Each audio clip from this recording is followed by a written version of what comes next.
सोचो तुम एक सफर पर निकले हो। सब कुछ सामान्य लग रहा है।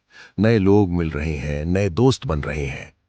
और फिर एक ऐसा इंसान तुम्हारी जिंदगी में आता है जो मुस्कुराता है, मदद करता है, तुम पर भरोसा जीत लेता है। लेकिन तुम्हें बिल्कुल अंदाजा नहीं होता कि वही इंसान एक खतरनाक शिकारी है। और जब तक तुम्हें सच का पता चलता है, तब तक बहुत देर हो चुकी होती है। ये कहानी है भारत से जुड़े कुछ सबसे खतरनाक अपराधियों की।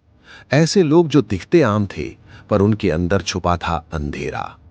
सबसे पहले बात करते हैं चार्ल्स शोभराज की। एक ऐसा नाम जिसे दुनिया द सरपेंट के नाम से जानती है। 1970 के दशक में यह आदमी एशिया के अलग अलग देशों में घूमता था। खुद को कभी बिजनेसमैन, कभी जेम डीलर बताता था। लोग उस पर भरोसा कर लेते थे। वो उन्हें खाना खिलाता, उनकी मदद करता और धीरे धीरे उनका भरोसा जीत लेता। लेकिन असली खेल तब शुरू होता था। वो अपने शिकारों को नशा देकर बेहोश कर देता, उनका पैसा, पासपोर्ट सब कुछ चुरा लेता और कई मामलों में उनकी हत्या भी कर देता। कहा जाता है कि उसने साउथ एशिया में कई लोगों को अपना शिकार बनाया। और सबसे डरावनी बात यह थी कि वो इतना चालाक था कि पुलिस को सालों तक चकमा देता रहा। भारत में भी वो पकड़ा गया और जेल में बंद किया गया। लेकिन यहां भी उसने एक चौंकाने वाला काम किया।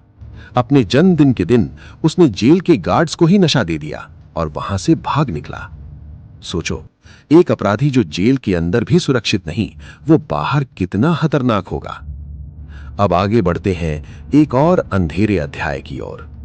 ये कहानी है उन अपराधियों की जो अकेले नहीं बल्कि नेटवर्क में काम करते थे। भारत में कई ऐसे गैंगस्टर हुए जो पूरी योजना के साथ अपराध करते थे और पुलिस के लिए एक डरावना सपना बन गए। इनमें से कुछ लोग ऐसे थे जो जेल के अंदर होते हुए भी अपना नेटवर्क चला रहे थे, आदेश देते थे और बाहर लोग उनके लिए अपराध करते थे। सोचो, एक इंसान जेल के अंदर है, फिर भी उसका डर बाहर लोगों के दिलों में जिंदा है। ये सिर्फ अपराध नहीं, ये ताकत का खेल है। लेकिन सभी अपराधी एक जैसे नहीं होते। कुछ ऐसे भी होते हैं जो शुरुआत में बिल्कुल सामान्य लगते हैं, लेकिन धीरे धीरे उनका दिमाग एक खतरनाक दिशा में चला जाता है। मनोविज्ञान के विशेषज्ञ कहते हैं कि कई सीरियल किलर्स में सहानुभूति पूरी तरह खत्म हो जाती है। उन्हें किसी के दर्द का कोई एहसास नहीं होता। और जब इंसान के अंदर से डर और इंसानियत दोनों खत्म हो जाए, तब वो कुछ भी कर सकता है।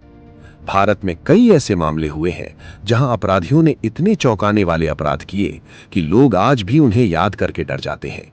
कुछ ने पैसों के लिए हत्या की, कुछ ने बदले के लिए और कुछ सिर्फ अपनी विकृत सोच के कारण। यह सच है कि हर अपराधी के पीछे एक कहानी होती है, लेकिन हर कहानी सही नहीं होती। सबसे डरावनी बात यह है कि ये अपराधी किसी दूसरे ग्रह से नहीं आए थे। वे हमारे बीच ही रहते थे, सामान्य लोगों की तरह। कोई पड़ोसी, कोई दोस्त, कोई अजनबी। और इसी वजह से उन्हें पहचानना इतना मुश्किल हो जाता है। आज भी दुनिया में अपराध खत्म नहीं हुआ, लेकिन एक चीज जरूर बदली है, जागरूकता। जितने ज्यादा लोग जागरूक होंगे, उतना ही मुश्किल होगा अपराधियों के लिए अपना खेल खेलना। इस कहानी का सबसे बड़ा सबक सरल है। हर मुस्कुराता चेहरा भरोसेमंद नहीं होता और हर मदद करने वाला सच में मददगार नहीं होता। कभी कभी सबसे बड़ा खतरा वही होता है जो सबसे ज्यादा सामान्य दिखता है। और शायद इसीलिए कहा जाता है, डर अंधेरे से नहीं होता, डर उन लोगों से होता है जो अंधेरे में छिपे होते हैं।